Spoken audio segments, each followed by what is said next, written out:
ದೇಶದ ಮೇಲೆ ದಾಳಿ ಮಾಡಲಿಕ್ಕೆ ಕಾರಣ ಏನಂದ್ರೆ ಭಾರತ ದೇಶದಲ್ಲಿ ಅತಿ ಹೆಚ್ಚಿನ ಸಂಪತ್ತಿದೆ, ಅದನ್ನು ಲೂಟಿ ಮಾಡ್ಬೇಕು ಅನ್ನೋ ಕಾರಣಕ್ಕೆ ತಾನೇ ಮೇಲಿಂದ ಮೇಲೆ ದಾಳಿ ಮಾಡಿದ್ರು. ಮೊಹಮ್ಮದ್ ಯಾರು 17 ಬಾರಿ ದಾಳಿ ಮಾಡಿದ್ದು? ಮೊಹಮ್ಮದ್ 17 ಬಾರಿ ದಾಳಿ. ಆದ್ರೆ ಕೇವಲ ಕೃಷಿಯನ್ನ ಮಾತ್ರ ಅವಲಂಬಿಸಿದರೆ ಮಾತ್ರ ಸಾಧ್ಯವಾಗುವುದಿಲ್ಲ.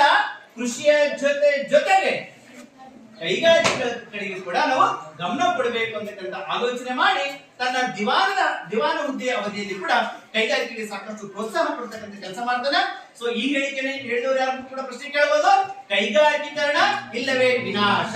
ನಮ್ಮ ದೇಶ ಡೆವಲಪ್ಮೆಂಟ್ ಆಗ್ಬೇಕಂದ್ರೆ ಕೈಗಾರಿಕೆ ಆಗ್ಬೇಕು.